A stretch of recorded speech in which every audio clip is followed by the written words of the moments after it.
Alan Moore has said, more than once, that he regrets writing this book. He has called it morally irresponsible. He has said the things that happen in it were gratuitous and wrong and that he was young and not thinking clearly about consequences. He has distanced himself from it publicly, repeatedly, for decades.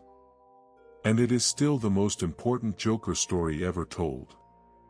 Batman, The Killing Joke. A 48-page graphic novel published in 1988. Written by Alan Moore. Illustrated by Brian Bolland. One story. One night. One question that neither Batman nor the Joker can fully answer. The question is this: what separates a man who becomes a hero from a man who becomes a monster? If the difference is just circumstance, just one catastrophic moment arriving at the wrong time in the wrong life, then what does that say about all of us? What does it say about Batman? What does it say about the Joker? The Joker has a theory. He calls it the one bad day. His argument is that any person, given sufficient suffering and loss and humiliation in a single concentrated moment, will break. Will go insane. Will stop caring about the rules of the world. He believes this because it is what happened to him, or at least, it is what he remembers happening to him. The Joker is not a reliable narrator. He says so himself. He can't recall the specifics of who he was before. Memory is slippery when you've fallen that far. The book runs two stories in parallel. In the present, the Joker is running an experiment, testing his theory on someone who matters to Batman. And in fragmented flashbacks, we see a version of how the Joker was made. A man with bad luck and worse timing, standing at the edge of something he can't come back from.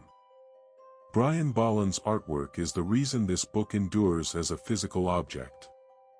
His figures are precise in a way that feels almost photographic, and then the Joker appears, and everything goes slightly, deliberately wrong. The carnival Bolland draws is one of the most genuinely unsettling places in comics. Bright colors. Wrong angles. Something cheerful and something horrifying occupying the same space.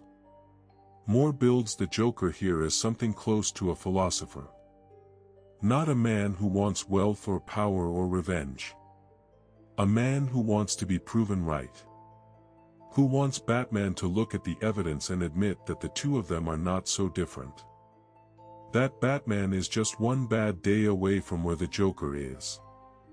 Batman does not agree. But his disagreement is not as simple as you might hope. The controversy around this book is real and worth knowing. Something happens to a supporting character that was meant to be a one-story shock, a dark moment for a single story, and instead became permanent. DC kept it as part of the official continuity. The character's life changed forever because of one scene in a book the writer himself came to regret. It is a fair criticism. It is also something the book itself doesn't entirely escape, even now. But here is the thing about The Killing Joke. It is aware of its own ugliness. Moore is not presenting the Joker's philosophy as correct. The entire book is an argument against it, delivered quietly, without a speech, in the way the story ends. The ending of this book has been debated for 35 years. It is 4 pages. It does not explain itself. People who have read it disagree about what it means, specifically what Batman does, or doesn't do, in the final panel. Moore has given an answer. Not everyone accepts it. This is what a great comic book does. It earns an argument that goes on for decades. Batman, The Killing Joke is 48 pages. You can read it in an afternoon. You will probably want to read it again immediately after, knowing what you know at the end. That is not an accident. Moore and Bolland built it that way, as a story that changes shape depending on where you stand inside it. Alan Moore regrets writing it. It is still the most important Joker story ever told. Both things are true. That tension is part of what the book is about.